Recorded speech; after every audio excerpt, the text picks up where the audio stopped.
Bismillahirrahmanirrahim. Assalamualaikum warahmatullahi wabarakatuh.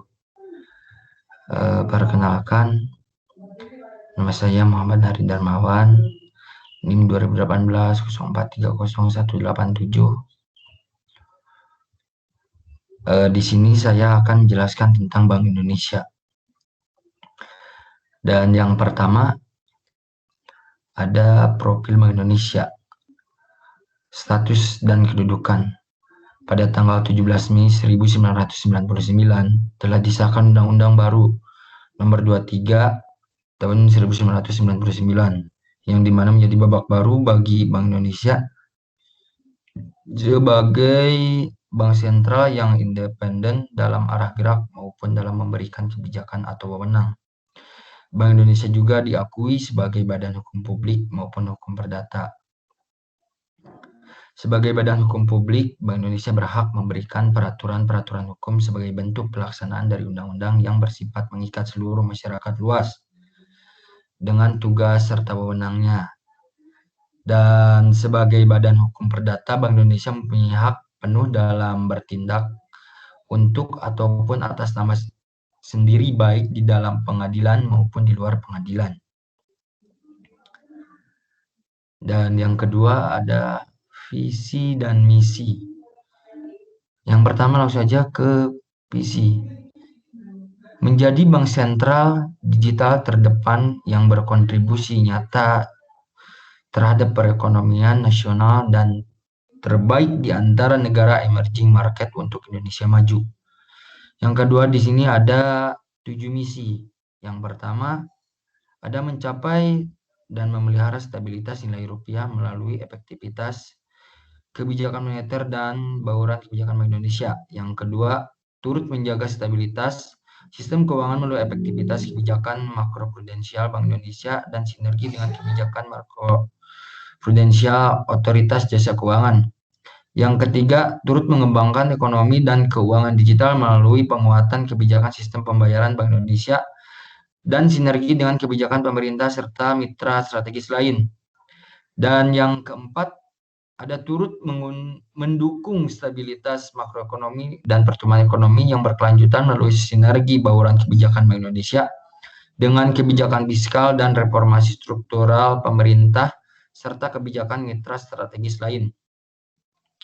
Yang kelima, turut meningkatkan pendalaman pasar keuangan untuk memperkuat efektivitas kebijakan Bank Indonesia dan mendukung pembiayaan ekonomi nasional.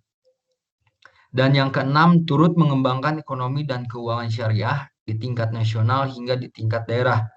Dan yang ketujuh, mewujudkan bank sentral berbasis digital dalam bentuk dan kelembagaan melalui penguasaan melalui penguatan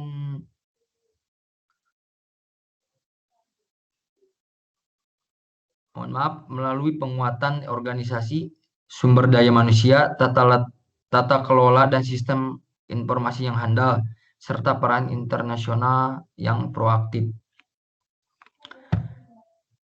Lanjut ke tugas dan tujuan.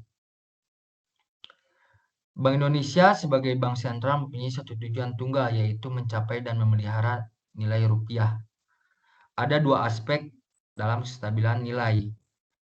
Yang pertama, kestabilan mata uang terhadap barang dan jasa, juga kestabilan uang terhadap negara lain. Dalam mencapai tujuan di atas, Bank Indonesia mempunyai 3 pilar yang selaras dengan 3 bidang tugasnya. Ketiga bidang tersebut haruslah diintegrasi guna mencapai tujuan dan juga agar dapat memelihara kestabilan nilai rupiah dengan efektif dan efisien. Adapun tugas dan fungsi Bank Indonesia dalam 3 pilar adalah: yang pertama, menetapkan dan melaksanakan kebijakan moneter. Yang kedua, mengatur dan menjaga kelancaran sistem pembayaran.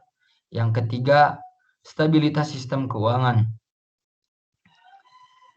Dan yang selanjutnya adalah sejarah Bank Indonesia. Dimulai pada abad ke-16, kerajaan-kerajaan di Nusantara sudah memiliki mata uangnya masing-masing. serta juga mendapatkan mata uang asing yang paling banyak beredar di masyarakat seperti Picis dari Tiongkok, berlanjut dengan dibentuknya VOC yang bertujuan untuk membuka alur perdagangan di Nusantara sekaligus untuk menghancurkan dominasi Portugis, namun VOC gagal.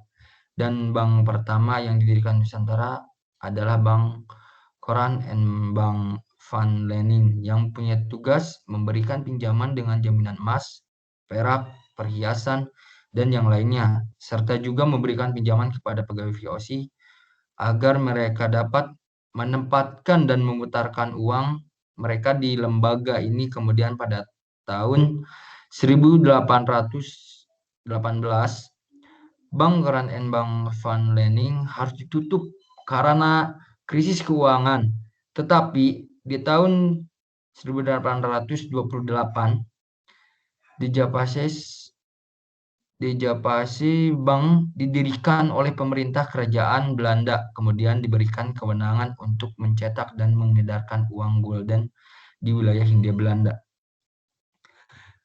Di Japasi Bank menjadi awal mula cikal bakal Bank Indonesia, bermula dari ekspansi kolonial Belanda tahun 1830 yang disebabkan oleh penyimpangan dalam mengimplementasi sistem tanam paksa. Dejavasi Bank atau DJB digunakan pemerintah kolonial untuk mendukung kebijakan finansial dari sistem tanam paksa seiring pasca proklamasi kemerdekaan Indonesia didirikan Bank Indonesia pada tahun 1951 yang disebabkan karena ada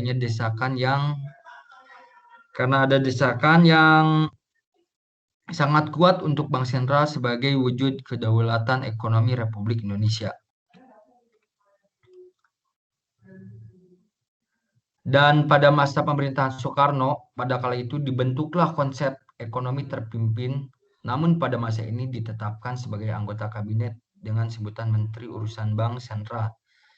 Dan juga di kala itu mulai ada doktrin bank berjuang, yaitu mereka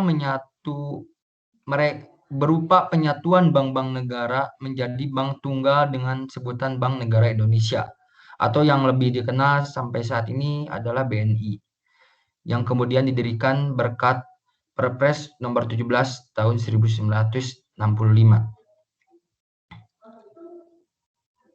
Ya teman-teman, di sini ada seperti link lah buat kalian bila mana ingin masuk ke jurusan kami ilmu ekonomi di Universitas Muhammadiyah Yogyakarta. Di sini ada yang pertama,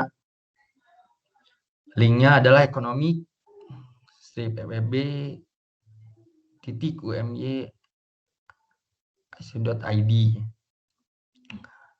dan atau bisa kalian mengunjungi Instagram kami yaitu ekonomi FEB-UMY, atau juga di sini ada tertera nomor telepon, atau juga bisa kalian searching di Google Map, lebih tepatnya searching saja Universitas Muhammadiyah Yogyakarta. Atau kalian mau daftar, silakan daftar secara online di www.umy.ac.id atau pendaftaran. Dan mungkin sekian presentasi dari saya. Mohon maaf bila ada salah kata.